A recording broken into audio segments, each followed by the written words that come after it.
this is Skylar Hudson, and you're listening to Tank Talk, presented by KGTropicals. Thank you, Skylar. Welcome, folks, to another episode of Tank Talk, presented by KGTropicals, Universal Rocks, and DustinsFishTanks.com. My name is John Hudson. I'm the owner of KGTropicals, and through the magic of the internet, I bring you a new episode of Tank Talk every week to help you take your love of fish keeping to the next level. Now, if you'd like to participate in this show, you can email me at kgtropicals@gmail.com. Or if you want to have a little more fun, you can call our message line. Leave me a voicemail at 1-540-709-1054. This email address and the message line are both available to you 24/7 to submit your questions, topic suggestions, or even if you just want to say hi. Don't be shy. I would love to hear from you. In this week's episode, we're going to pick up right where we left off last week, talking all about breeding fish. Last week, we talked about breeding African cichlids, but this week, we're going to talk about breeding discus and angels, two of the most popular fish in the hobby, two of my favorites for sure. And we're going to try to fill you in on everything that you're going to need to know to get started with breeding these fish and how to do it successfully. But of course, we've got a couple of things to talk about before we get into that. We've got a couple of announcements, and we'll get into John's World. I think you can probably predict, if you've been following along, you can probably predict exactly what I'm going to talk about today in John's World. John's World! So I think I touched on it last week, but I wasn't able to really get into details because I was recording pre-going down there. But if you followed along with us since the beginning, you are aware that last week was Lisa's son David's graduation from the Marine Corps boot camp. I went down last Wednesday. She went down Tuesday. She had a couple of events that she wanted to go to that were happening on Wednesday. I was not able to get down there for those, but I went down Wednesday. We spent Wednesday, Thursday, and Friday down there. He graduated on Friday, and I'm just going to tell you, folks, I don't know how I could express in words how proud I am. Not of just him, but all of these young Marines that were out there on that parade deck in the graduation ceremony. It was absolutely inspiring to see all of these young people and to see what they were doing. I don't know the number of people that there were that graduated in that particular graduation day, but I'm going to tell you the parade deck was full, and the parade deck is probably the size of like 4 football fields. I mean, it's a massive area that they do these ceremonies on. And the ceremony was just absolutely unbelievable. It was just so inspiring to watch and to know all of these young people that have signed on the dotted line. They have signed up to protect us so that I'm able to sit here on my fat butt talking to you about fish. That's what these people are signed up for, is to make sure that I'm able to do that. And I have the freedom to say what I want and do what I want. It's just inspiring to me to know that all of these people were willing to do that. Patriotism is one of those things that, you know, it kind of spiked after 9/11 naturally, but then now it has kind of gone back down to where we're all bickering about just about everything, and we complain more than we compliment. And so it's just a beautiful thing to see all of these young people that are still willing to lay down their lives for their country. And I was so inspired by that. I'm sure you would be too. The ceremony itself was impressive. Could not have asked for a more beautiful day that day. Sun was out, a little breeze. It was perfect for that ceremony. Now, of course, once the ceremony was over, everybody stormed onto the parade deck. Thousands of people were out there. Thousands of people at the event, not necessarily thousands were graduating, but it was kind of crazy, the wave of people that ran out there to greet their new Marines. And of course, as soon as we got to him, he's like, all right, let's go. Let's get out of here. For what he had seen and what he had been through for those 3 months, he was definitely ready to get out of there. Now, being as large of a group as we are, and the fact that Lisa and I went down on different days, we had 2 vehicles down there. And of course, there was going to be no denying her time with him. He rode the first half of the trip with Lisa, And then he got to ride the second half with me, and I got to hear all of the stories of his experiences there in boot camp. And I mean, of course, I can't share these stories with you. They're not like top secret, but these are things that are personal to him. It was so much fun to listen to all of the things that he went through and mistakes that he made, and then ways that he was complimented, and the things that the drill instructors did.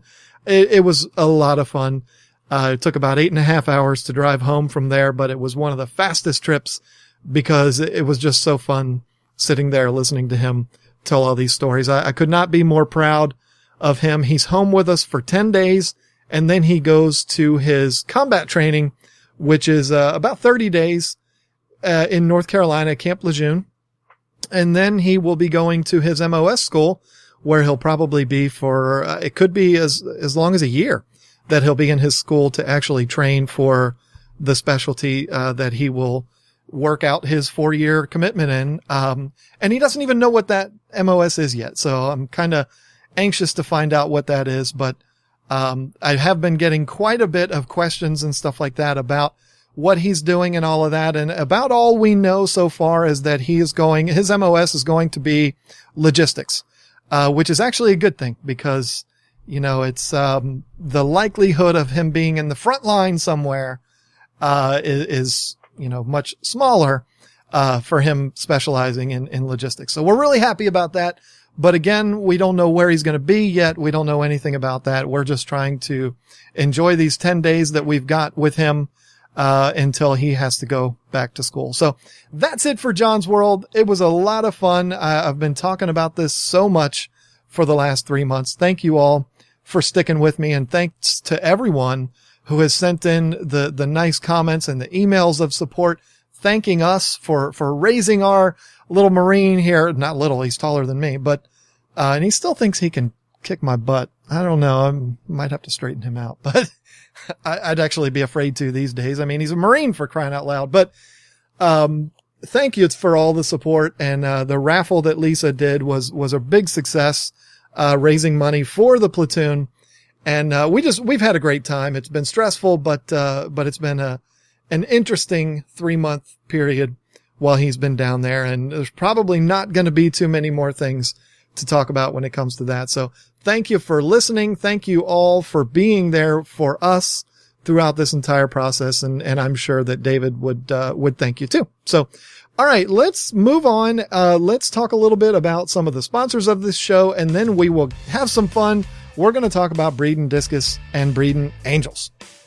Okay, so now's the time of the show where we're going to talk about our sponsors. I'm going to talk to you about 3 today. You're used to only hearing about 2, but I never really talk about my own company, folks. www.KGTropicals.com. Absolutely anything you could possibly need for your aquarium is available for you on that site, whether it be that you're looking for live fish like African cichlids, because that's what we sell, or if you need to get that new filter cartridge because yours is all full of poop and mud, you find it available at KGTropicals.com. So head over there, anything that you could possibly need. And when you're ready to decorate your aquarium with a nice 3D background, or maybe some decorative rocks or some live plants, I've got a couple of websites to tell you about. UniversalRocks.com, folks. Anything you could possibly need to decorate your aquarium with rocks. These are man-made rocks that look absolutely real.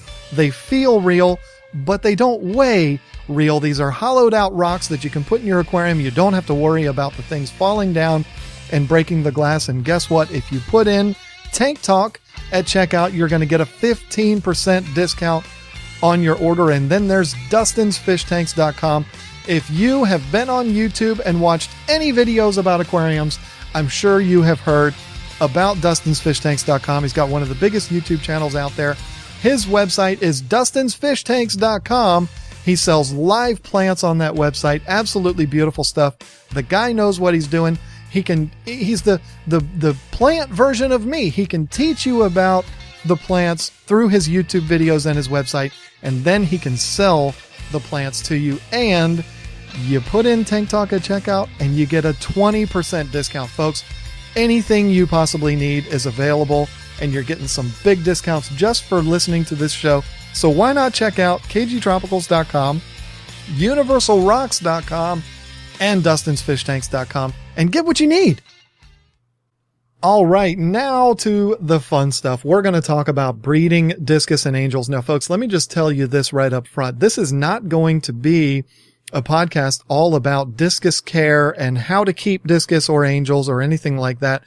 This podcast is being put together assuming that you already know the basics on how to take care of these fish, and you've decided that you want to take your love of these fish to the next level by breeding them. So I'm not going to go into all of the details about how to keep discus fish or anything like that. There is a ton of websites out there. There are other podcasts out there. And then, of course, YouTube is a great resource to learn how to keep these fish. Maybe I'll do some episodes on them down the road, but this is an episode all about breeding these fish. So if you're wanting to know how to keep the fish before you learn how to breed them, then you're going to probably have to go ahead and check out some of the other videos. Now, I have done a video series on this particular topic that we're going to talk about. I've done one with my good friend Discus Hans up in Baltimore. If you're not familiar with Hans, then you're not into discus yet, because he's one of the biggest names in the industry. Hans is an absolute genius when it comes to discus, and I spent an entire day with him up at his shop doing videos all about keeping discus and breeding them, and we even showed you how he does water changes in his facility. It's very, very nice. If you haven't seen those, I highly recommend you check them out on my channel on YouTube at KGTropicals. Then we also I got with my good friend Dave Warren. He is not known in the industry except for doing this video series with me, but Dave is just a good friend and he's a really good angel breeder. I sat down with him one day and I did a 7-part series all about breeding angelfish. Now, everything you need to know is in that series. We covered it in great depth. I'm going to cover a lot of the things that we talked about in that series today on this podcast, but I'm not going to need to be as stringent when it comes to keeping things to a certain time frame and all that kind of stuff. We're going to be able to get into some really good detail. So I have learned from some of the best on how to do this stuff, and that is what I'm going to share here with you. And again, I recommend you check out those video series. They were very good. I'm very proud of them, and I'm very glad that those two guys were willing to take the time out to talk to me about those things. The discus series that I did with Hans is one of the most watched series that I have on my channel. So very proud of that. But so I'm not going to talk to you about how to keep these. We're just going to talk about breeding them. So first of all, we're going to talk about what you would need to set up a system to breed these fish. It's not that complicated. What you're going to need. You're not going to need a whole lot of stuff, but again, this is going to depend on how far you plan to take the hobby. If you're going to breed these fish in a large scale and you want to actually sell them to maybe compensate for the expenses of the hobby, or even if you want to turn it into a business, obviously you're going to need a lot more space, a lot more equipment, a lot more tanks, but we're going to cover this as just you are trying to extend your hobby a little bit and get into some more fun things with breeding them. So, if you're going to do this as a business, you'll just need to multiply everything and get a lot more of everything that you're going to need. So first things first that we're going to talk about, and again, I'm going to do discus and angels together here. The first thing that you're going to need, obviously, is a breeding pair. Now, there's a couple of ways of accomplishing that. One would be the easy way, which would be to actually buy a proven breeding pair. Now, this is going to cost you a lot more money, especially if you're talking about discus, but it's a way to immediately get this whole process going by buying these large adult breeding pairs. And make sure that if you're going to go this route, make sure you look for the word proven. Now, what that means is if you have a farm or you have a breeder that's selling breeding pairs, there's a possibility that they could have just stuck a male and a female together and called them a breeding pair. But if they are going to call them a proven breeding pair, then that means that they've put them together or they paired up naturally and they have actually reproduced already. So there has been fry that have come from this pair.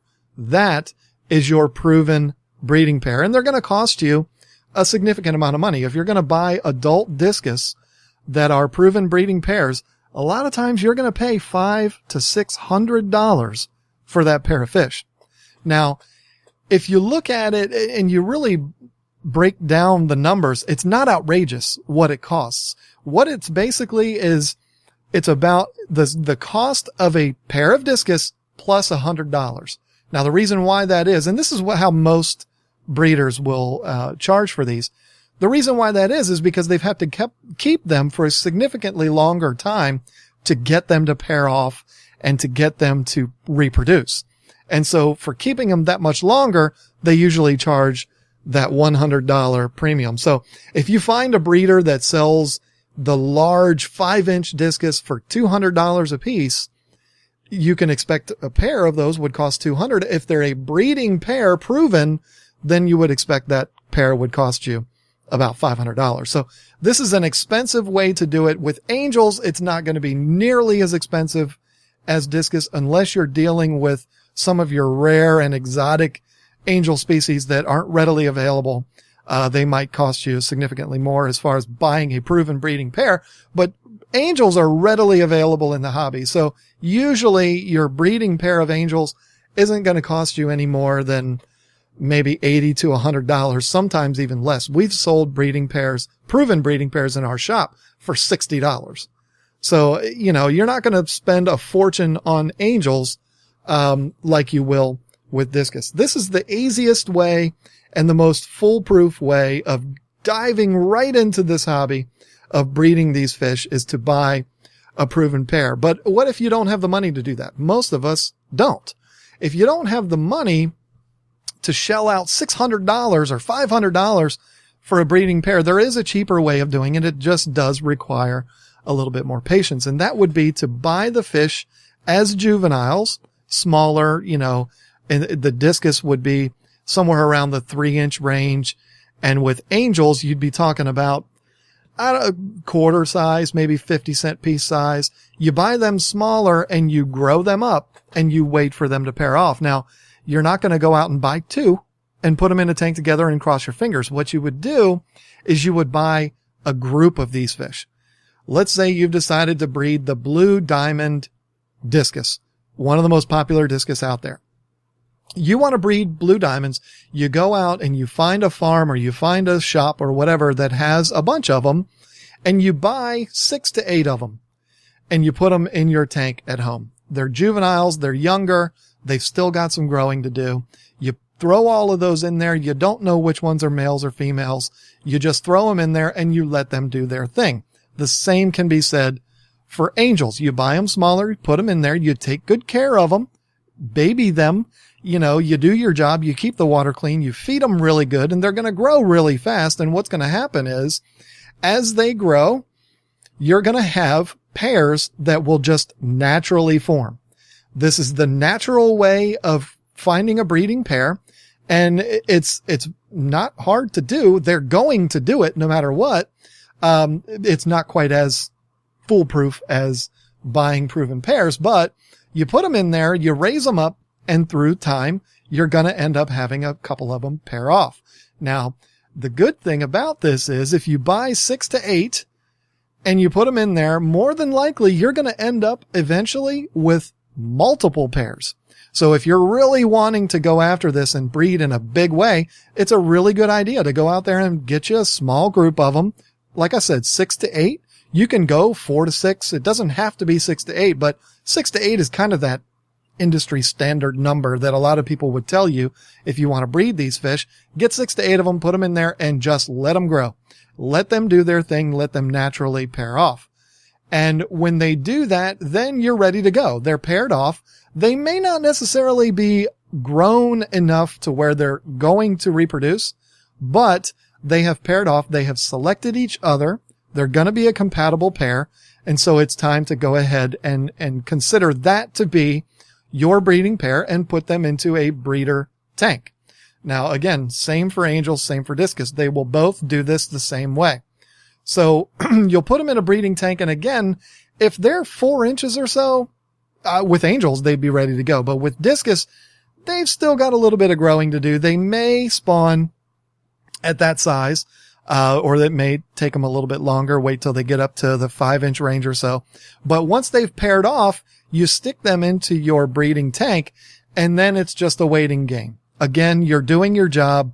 You are making sure that the water is clean. You're keeping them well fed. You're keeping them healthy and happy, and it will eventually happen. Now let's talk about the breeding tank. Actually, first of all, I'm going to take a step back here. We're going to talk about the tank that you used to raise your juvenile fish. So you bought these let's just say six discus, and you put them in a tank, raising them up to naturally pair off. What size tank are you going to need? I would tell you for discus to go with a minimum of 75 gallons. If you're going to go this route, you're going to want a 75-gallon tank to grow out your juveniles and to get them to pair off. You could do it in a 55, I suppose, but 75 would be much better, and anything larger than that is perfectly fine. You can't necessarily go too big. So you got your 75-gallon tank, you put them in there, you let them pair off, and now you're ready to put that pair into a breeding tank of their own. Now, why would you do this? Why would you put them in a breeding tank rather than just leave them in the other tank? Well, the main reason is distractions and aggression from other fish. Especially angels, if you have a breeding pair of angels in your 75-gallon tank, they are going to terrorize the rest of the fish in that tank because they're going to defend their spawning site. They're going to claim an area in the tank, and anyone else that comes into that area, they are going to fiercely protect that territory where they plan to do their spawning.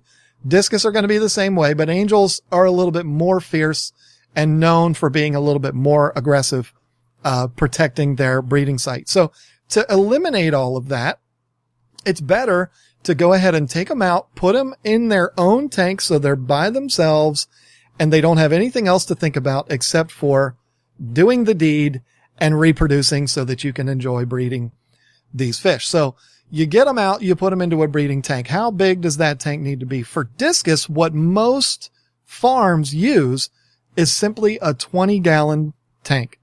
Some will argue that 20 longs are better. Some will argue that 20 highs are better. If I was going to set up a system right now to breed discus, I would use 20 highs, which are the ones that are a 24 by 12 footprint. I don't know exactly how tall they are, maybe 16 inches tall or something. The 20 longs are 30 inches long, 12 inches wide, 12 inches tall. So I like the higher tank. I don't know. I feel like it's more efficient, but I'm not a discus breeder. I could certainly be wrong, but that's what I would go with. I would have my breeding tanks be 20-gallon highs. You put them in there and you let them do their thing. Now, talking about the breeding tank for a little bit, what some people will do, I don't know that this is necessarily required, but what a lot of people will do is paint or cover 3 of the sides of this tank for the discus. Not as critical for angels, but with discus, this is something that a lot of breeders do. And again, it is to avoid distractions. If a fish feels threatened, if they feel like it's an unsafe area, they're less likely to spawn. They're going to pay more attention to defending their territory than they are to actually do what they need to do. So a lot of farms will do that. They'll paint the 3 sides, leaving only one side exposed, and really the only thing that they're going to see at that point is you as you're gawking in the tank to see if they've laid eggs. Now, angels, it's not as critical to do that. It's certainly not going to hurt it. But angels, I would use, and I don't know why this is different for angels than discus. I mean, discus get bigger than angels, except for maybe some of your wilds. I've seen mutant wild angels that are just gigantic. But discus, the overwhelming majority of breeders use the 20-gallon tanks to have their breeding pair. With angels, a lot of times they use bigger tanks, like 29 gallons or 30 gallons. I guess it's because when you consider all of the fins and everything, angels are a lot taller than discus are, where discus are that perfect dinner plate circle. Angels are more like a diamond shape and they're really tall. So I guess a 29-gallon tank would be perfect for that.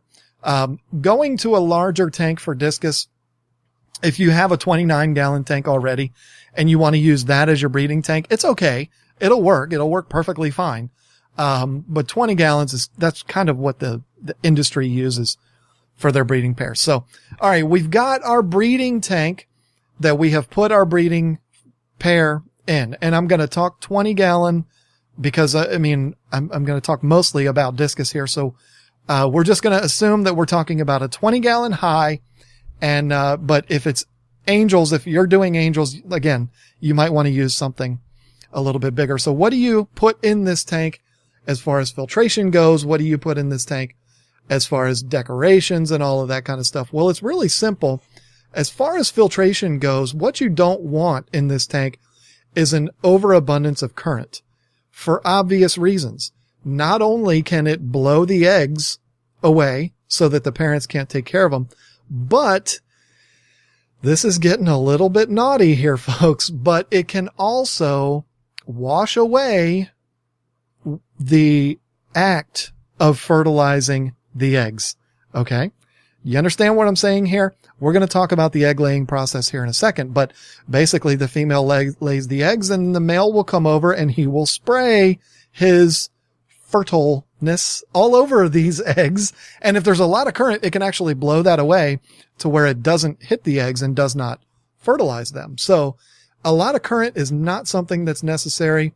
A slow moving current in the tank, it's only 20 gallons. So you don't need to put a Fluval FX6 on a tank like this. Light filtration, keep the water moving at a lower rate. Again, to keep everybody happy and to keep everything safe. I would not go overboard when it comes to your filtration of this tank. A simple 20 gallon filter will do fine. Even better than that would be something like a sponge filter. Sponge filters are fantastic, especially if you're going to have fry, which you eventually will have swimming around in this tank.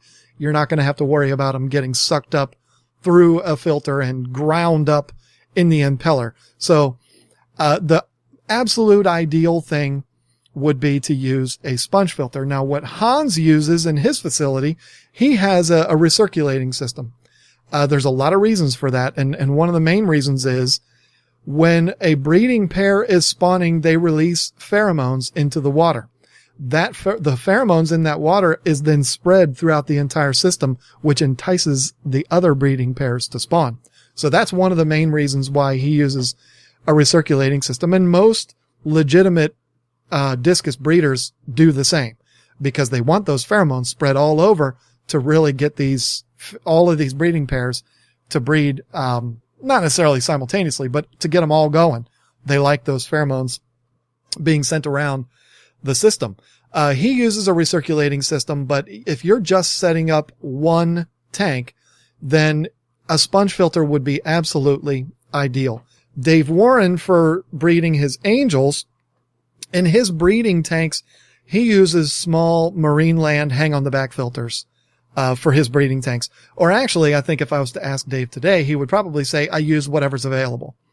Now there's a reason why he's okay with using a hang on the back filter, and we're going to talk about that in a minute. It has to do with him artificially incubating or raising the eggs on his own rather than letting the parents do it. But, we're going to talk about that in a minute, but Dave will basically use whatever he has available to filter the water. So mild filtration, don't go overboard with it. Keep the current down, and you want your breeding tank to be relatively small. Like I said, 20, 29 gallons, you're perfectly fine. Now, as far as decor goes, this is kind of up to you. I mean, if you go to a discus farm, what you would end up seeing is a bunch of 20 gallon tanks lined up with absolutely nothing in them except for what is called a breeding cone, which we're going to mention in a minute. Nothing on no substrate, no rocks, no caves or plants or anything like that. They would just have a breeding cone in the center of the tank. Now, you don't have to have it that boring. I kind of like that. I like the simple, no decor look where the only decoration in the tank is the fish. I like that. That's one of my things, but you may not. You may want to over the top decorate your tank, and that's fine if you want to do that. It's not going to hurt them a bit. Just one of the things to keep in mind though is it's a small tank to begin with. If you fill it up with a whole bunch of stuff, these discus, they can get, 5-6 inches, and you're going to kind of limit their ability to swim around and stuff like that. So be aware of that. And just be aware that there's no real required decorations for breeding these fish. Now, What you will want is a surface for the fish to spawn on. Now, the breeding cones are something that are very popular. To be honest, I don't even know where to get them. I can imagine if you look online, you can find them. But something as simple as a terracotta pot turned upside down. This would be a pot to put plants in that you can buy for $1 at one of your big hardware stores.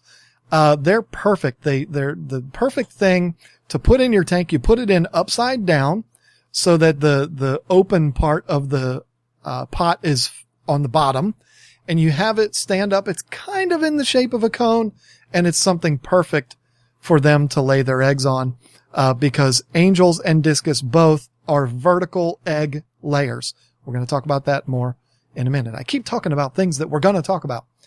So you want to give them something to spawn on. What a lot of people like to use for angels and discus is a piece of slate. This is another thing that you can buy from your local hardware store. Very thin, very cheap slate that you would lean up against the back wall or one of the side walls, and you just lean it there and you just leave it. And that can be a surface for them to lay their eggs on. And another thing that is really good, angels, discus, both will use these, is Amazon sword plants. You can get the fake ones. You can get the real ones. It doesn't really matter. This is a place that angels love to use the big, broad, tall leaves of Amazon sword plants to lay their eggs on. I'm sure there's a lot of plants out there that are similar to the swords that you could use, but the Amazon sword is just kind of one of those, again, things that is known industry-wide as being a good plant to use as an egg-laying surface. That is really the only decor that you really will need in your tank, is something for the fish to lay their eggs on. Now, if you don't even have that, they'll find somewhere, and it'll end up being the glass. They'll lay their eggs right on the glass, and that's fine, but it's probably better to give them something. Put a piece of slate, put a plant or a pot or something in there, maybe a couple of those things, to give them options so that they can find the right spot that they want to lay their eggs. And the funny thing is you can put your plant and a pot and a piece of slate. You can put all of those in there, and the fish still ends up going and laying it on the glass. I mean, you really can't control that, but it's good to give them something. And if they use it, great. If not, it's not hurting nothing. So that's pretty much it as far as the decor goes. You can go as far or as little as you want. Just make sure you give them something to lay their eggs on. Now, heat and light is not critical to breed these fish, but heat certainly is. You want to keep the water nice and warm. Warm temperatures is something that they like for inducing spawning. So a nice heater, adequate to your tank size to heat that water up to about 84 to 86 degrees is going to be absolutely ideal for breeding them. Now, discus are a little bit more picky than angels are. Angels will breed if the water's 74. They don't really care. But again, ideal 84, 82, anywhere from 82 to 86 is going to be absolutely ideal, and they're going to absolutely love that. So don't really need to talk about heat all that much more than that. Just get the water nice and warm and get them something to lay their eggs on, and have this be in a 20 or 29 gallon tank. And as far as the equipment goes, with a little bit of filtration so that the water's not moving too much, you're ready to go. It is ready to put your breeding pair in there. Okay, so whether you spent the money and you went out and bought a breeding pair, or you raised them up in a 75 or 90 gallon tank and they bred it, and they paired off naturally, and you've taken them and put them into the breeding pair or the breeding tank, what's next? Well, the next thing that I'm going to tell you is something that I should have told you in the very beginning.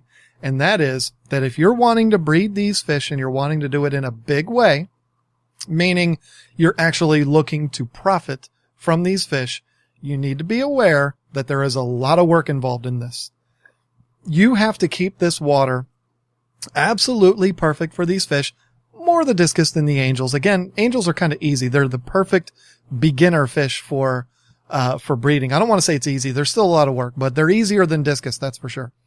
But once you get to the point where they spawn and you're raising the fry and you're doing your maintenance on the fry tanks and all of that, it's a lot of work, and you need to be aware of that. Like I said, I should have talked about that up front. But anyway, you're a fish keeper. You're so passionate about fish keeping that you're actually listening to a podcast about fish keeping. So you're not afraid of the work. You understand that water changes and doing your maintenance and keeping the tank clean is part of the deal, and it's probably a part of the process that you like. So you're not afraid of that. So let's move on. Let's talk about the spawning process. What happens here? It's not that complicated, folks.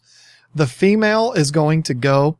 She's going to lay the eggs. They will do it in a straight line. It's fascinating to watch. They're going to do this on a vertical surface or an angled surface. They're not typically going to lay their eggs on the bottom of your tank on the substrate. They're going to do it up, and they have reasons for that, but they're going to go up. It's going to be on a filter tube or on a heater or on the glass, a slate, whatever.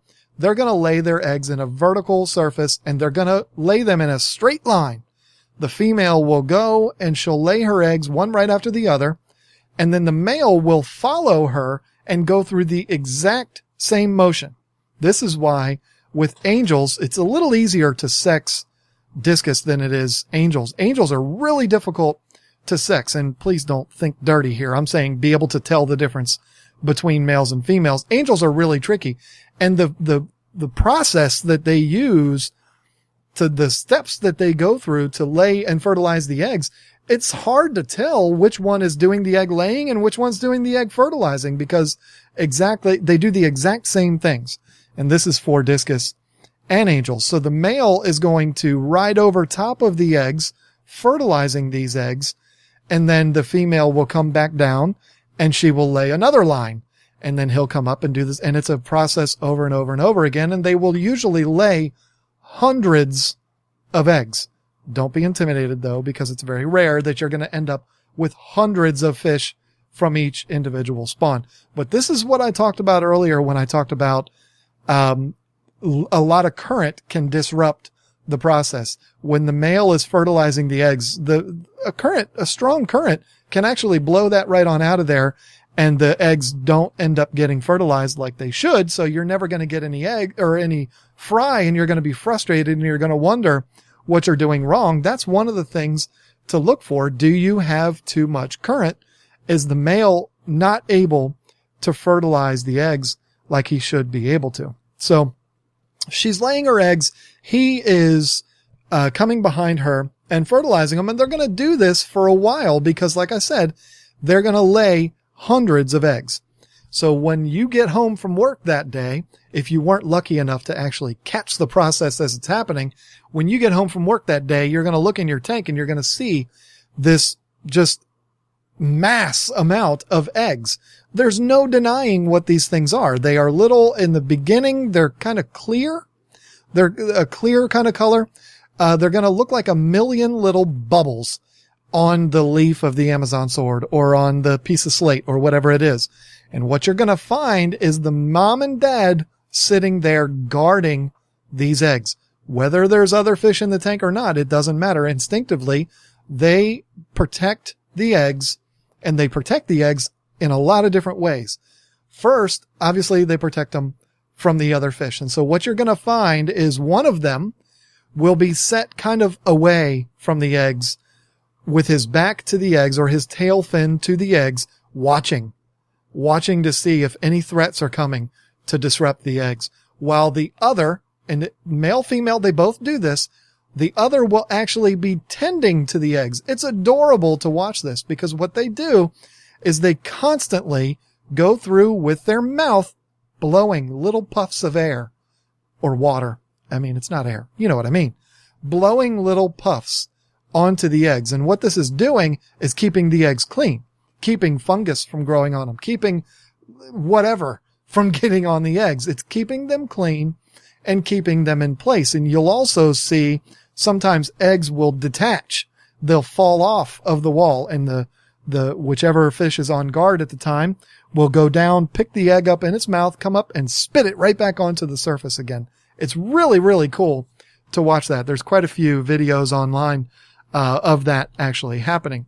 And so they're protecting the eggs. They are manning their posts. They are making sure that everything is okay with these eggs. And what they're also going to do is when one of the eggs dies off, like I said before, you're rarely going to have hundreds of eggs from each individual spawn. A lot of them are going to die off. It could be because they weren't taken care of. It could be because they didn't get fertilized properly, or it could just be that they were just never meant to be.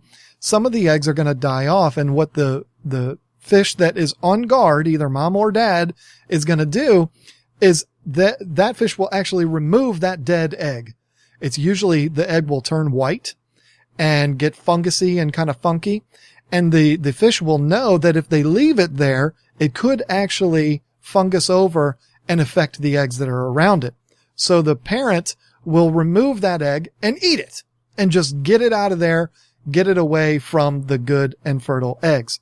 So this is going to happen throughout the entire process of these eggs forming into fry. They're going to sit there and they're going to protect them, and they're going to keep them clean, keep them all in place until the fry actually start to develop. Now, I would have to check on this, and I maybe should have done this prior to recording this podcast.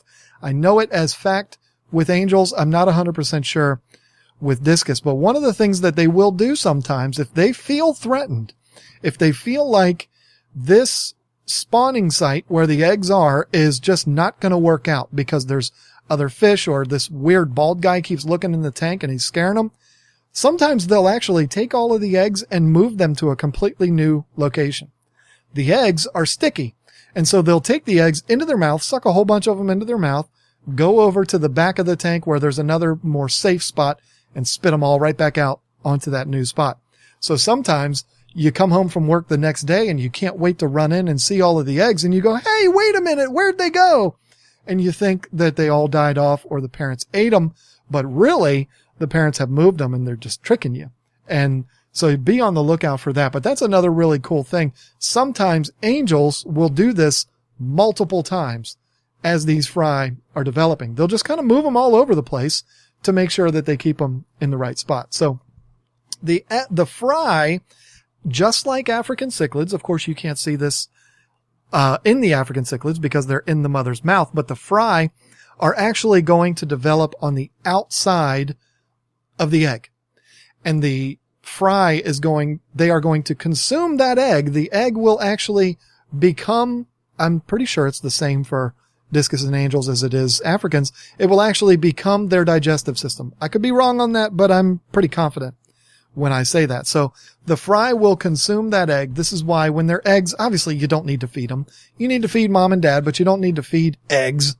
The fry are going to develop on the outside of the egg and consume that egg. Some people have made the mistake of actually throwing food in, a lot of food, when they see the little fry on the outside of the egg. You don't need to feed them. They got all the food that they need internally. So the fry are going to develop on the egg while it is still stuck to the surface. And this, again, the parents are monitoring them the whole time. And while this whole process takes place, the parents are making sure that they're safe and that they're healthy, getting rid of the bad eggs and keeping the good eggs safe. And so from this point on, this is where things get a little bit different than with discus and angels. Angels are a little easier, there's more options when it comes to angels. But what's going to happen when the fry are large enough to where they can detach themselves from the wall or the leaf or whatever it is that they're on? With angels, this is the point where you would need to start actually feeding the fry. We're going to talk about what to feed them in a little bit. But with discus, when the discus detach from the slate or whatever it is that they're on, they're actually going to swarm around the parents. And there's a big reason for that. The fry actually eat from the parents. Now, what I mean is anybody who's ever kept a fish or anyone who's ever gone fishing and ever held a fish in their hand, you know that every single fish is coated with a layer of slime. I'm sure there's a scientific word for slime, but it's slime. We all call it slime. That is what a discus fry is going to eat for the first week or so. Once they have formed into fry, they're able to swim around. they will swim to the parents and they will swarm around the parents, constantly eating. They hardly ever stop. They're constantly eating from the parent's slime coat. And in the first 4 or 5 days, you can dramatically see a difference in these fish, how fast they grow. It's pretty impressive just from eating from the parents. Angels don't do this. Angels are kind of on their own. The parents will protect them as far as security goes, but the parents will not feed the fry. So that's when you come in and you're going to start to feed the fry. Now, again, with the discus, they're going to do this 4 or 5 days, maybe a week, and then the parents are going to have enough, and that's it. The parents' slime coat is hurt, and they've had enough of them eating from them, and so that option will no longer be there for the fry. And so this is where you're going to need to feed them. So when you have these free swimming fry, what are you going to feed them? There's a lot of different things that you can feed them, and depending on who you talk to, you're going to get a million different answers. That can be as simple as crumbled up flake food. There are foods that are store-bought that are made specifically for fry, and it's basically fish food ground to a powder. You can accomplish the same thing with your fingertips with flakes. Just grind them in your fingers and throw the food in there, and it will go down, and the fish will eat it. Food doesn't always have to be bite-sized, folks. Even fry will go down and peck at it. So even if it's a big flake, I wouldn't do that because you want them to sink, but even if it's a big flake, the fry will eventually pick at it and get enough to eat from that. So flake food's the easiest, the cheapest, the most foolproof, but then there are some other things that you can do, like frozen brine shrimp, frozen mysis shrimp, teeny tiny itty bitty little shrimp that are frozen. These are a great thing to throw in. And as the cube, you can either thaw it out and then dump in the shrimp, or you can just throw the whole cube in there, and the little shrimp, as it thaws out in the water, they'll start to fall and the fry will chase them and eat them. Now, of course, they're not alive, but if you want, another fun thing that you can do in this hobby is make your own live brine shrimp.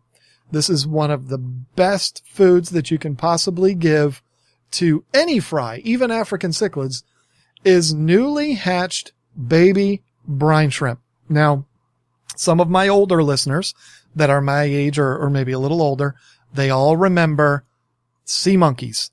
Back in the day for me, you could buy this little kit and set it up, and you could put this thing in water, and all of a sudden, after a few days, little things would start swimming out, and they were these live little creatures, and they called them sea monkeys, but what they actually were was brine shrimp. These are teeny tiny shrimp that usually even fry, newborn angel fry or discus fry can fit these brine shrimp in their mouth.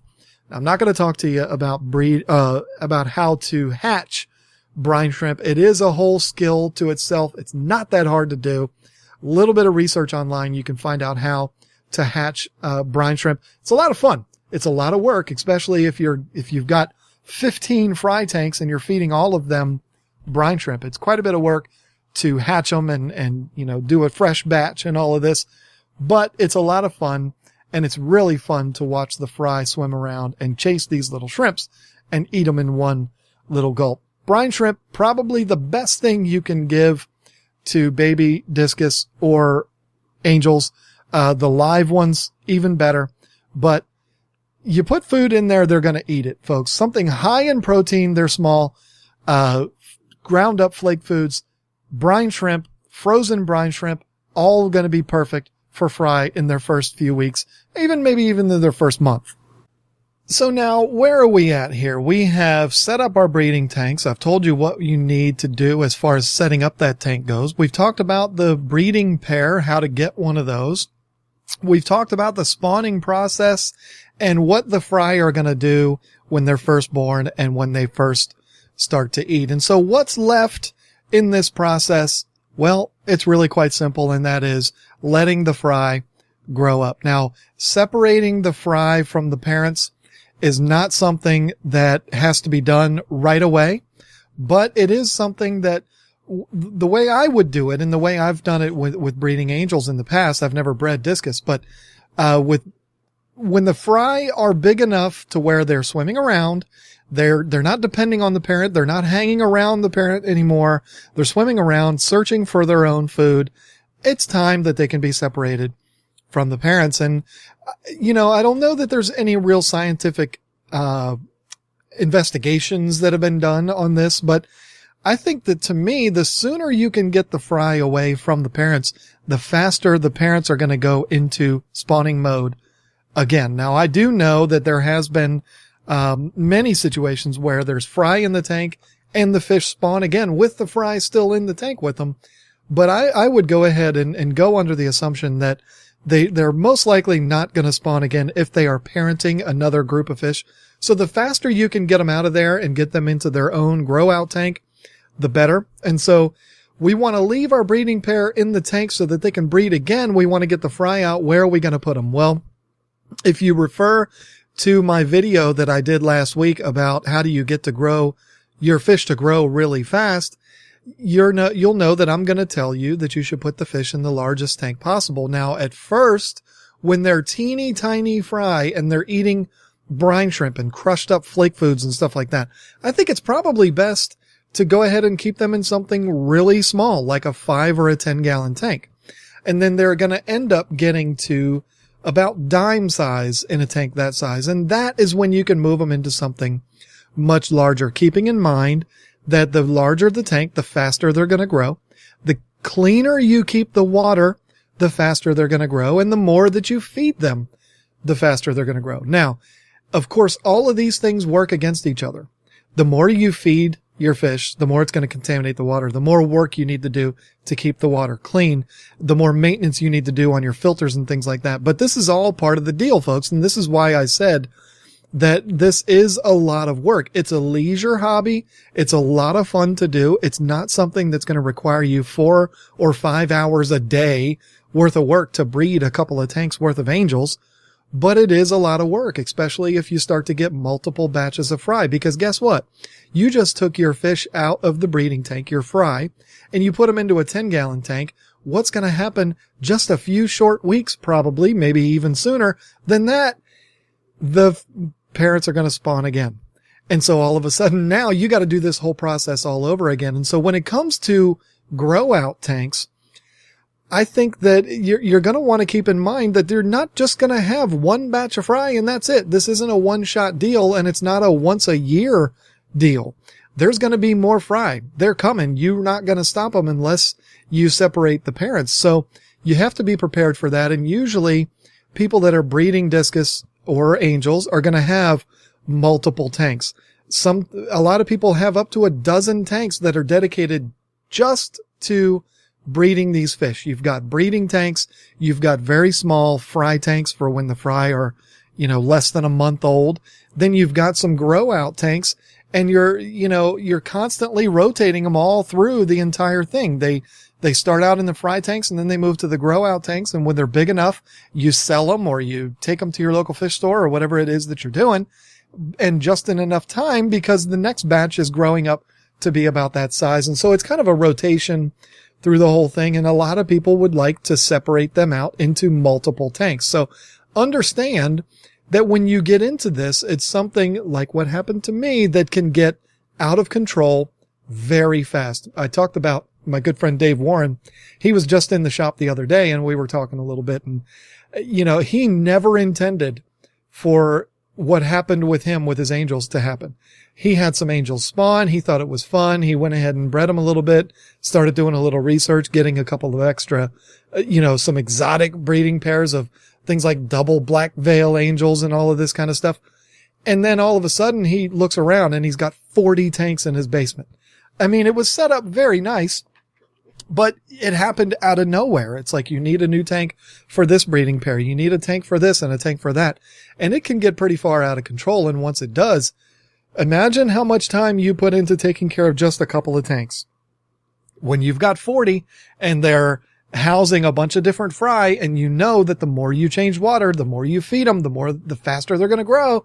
It's a lot of work and it can get overwhelming very, very fast. So one of the biggest pieces of advice that I would give you as we start to kind of wrap things up here is have a very good and solid plan for what you're going to do, excuse me, with these fry once they're large enough to sell or large enough to go out on their own. Have a good plan of what you're going to do, because trust me, nothing can be more frustrating in this hobby than not being able to get rid of fish.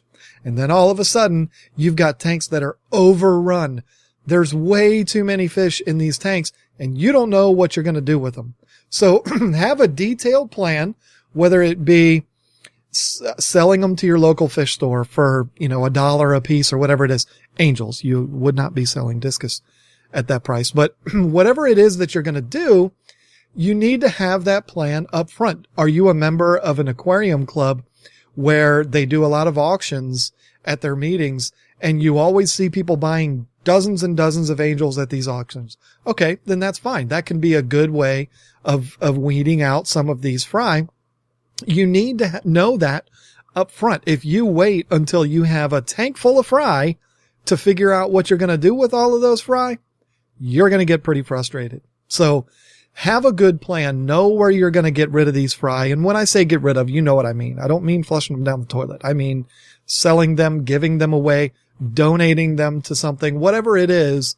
Have a good plan of that so that you know what you're going to do, so that you don't have your hobby spoiled by not being able to get rid of these fish. Okay? So I think that this has been a lot of fun. And of course, I could go into much greater detail. I didn't really talk too much about raising the fry. And the main reason why is because the way you do it is really no different than what you're already doing with the fish that you have. You keep the water clean, keep them fed. Fish are going to grow and they're going to grow fast. Put them in as big a tank as possible. There's not really a whole lot more that needs to be said about raising the fry. So I hope this kind of opens your eyes a little bit to breeding angels and discus. As I said, I have not done it with discus, but I have bred angels and it really is a lot of fun. So much fun, in fact, that I've said in my last couple of videos that I'm going to be filling my 65-gallon tank here in the studio with angels that we bred. I don't know. I just have a little attachment to these little angels and I want to keep them because we bred them and it's fun. So it's a great thing to do to add to this hobby, to take the hobby to the next level. And, anyone who's there thinking, well, I'm going to breed fish and I'm going to make money. I'm going to make a lot of money and it's going to be like a second job for me. Just understand, folks, there is not as much money in fish as you think, even in discus. Sure, you can make some money, but breeding these fish, having the tanks, having the food, doing the maintenance is going to cost you probably as much as you're going to make when you sell these fish. Maybe not as much with discus because you can get a pretty good premium for discus, particularly if you have a store that will buy them from you or you live in a very populated area. You can get rid of discus relatively easy. You put a good price on them and they will absolutely fly out of your tank. But you might be able to make a few dollars there. But understand that the people, the farms and stuff like that make a living breeding fish, the reason why they do that is because they're selling thousands and thousands of fish per month, not just, a couple dozen. So understand that don't get into it because you believe that it's going to be a money-making thing. You can make money to support the hobby. Absolutely. But if you're looking into doing it to make a living, I caution you on that and understand that the competition that you would be going up against is breeding fish on 10 acres full of 3,000 gallon ponds. You can't compete with that in your basement. So just be realistic about that when you're going into it as far as you're thinking that you're going to make a whole bunch of money. It's hard work. It's very rewarding. It's very fun. And my best advice to you would be if you're going to get into breeding, just do it for fun at first. Don't do it for money because money will absolutely spoil it. Believe me when I tell you that doing what you love as a business, doing it for a living, it does kind of take the fun out of it. And I miss those days when we got to see the little eyeballs in the mama's mouths when we were breeding African cichlids. I miss all of that stuff. I miss it all being in my garage. I'm not saying I regret going into the store. I'm just saying it does change things a lot. And Just be aware of that. I'm not going to go any farther with that, but there's not a whole lot of money to be made doing this. I know some of the most successful fish farms out there, and they're driving vehicles that they bought back in 1998, and they're living in small houses with their family. These are not rich people, folks. There's not too many people in the fish industry that are rich. So I'm not saying this to be negative at all. I mean, I love what I do for a living, but I sure do wish there was more money in it. So anyone who is doing this thinking that they're going to get rich quick, just kind of, pump the brakes a little bit, because it's not probably going to happen. Be the one to prove me wrong. I hope you do, but you got the odds stacked against you. So I hope that you've enjoyed this. I certainly have. I've gone hoarse sitting here talking about this. I can barely talk right now, but this has been a great time. I hope that you've gotten something from it. I hope that you have the courage now to go out there and get you a few extra tanks. Take advantage of the $1 a gallon sale at Petco or something like that. Put you some breeding tanks together and start breeding these fish. It is a whole lot of fun. Just keep it fun. Don't do it for money. And if you're wanting more information, please go over and check out my 3 different video series that I did. If you haven't watched them already, I did a series on breeding discus, one on breeding angels, and one on breeding African cichlids. So everything that we've talked about over the last 2 weeks has been on these video series. They were a lot of fun to make, and I hope that you enjoy watching those. Please don't forget to support our sponsors, KGTropicals.com, UniversalRocks.com, and DustinsFishTanks.com. What's up, fish tank people? Don't forget about Dustin. He's got some great plants. He's been emailing me and texting me lately saying, hey, we got some orders on your promo code. So I'm really excited about that you all are taking advantage of the 20% discount that Dustin is offering to my listeners. Just enter Tank Talk at checkout. Do the same thing for Universal Rocks and get a 15% discount. You can't lose. Thank you all so much for listening, and I will see you next week.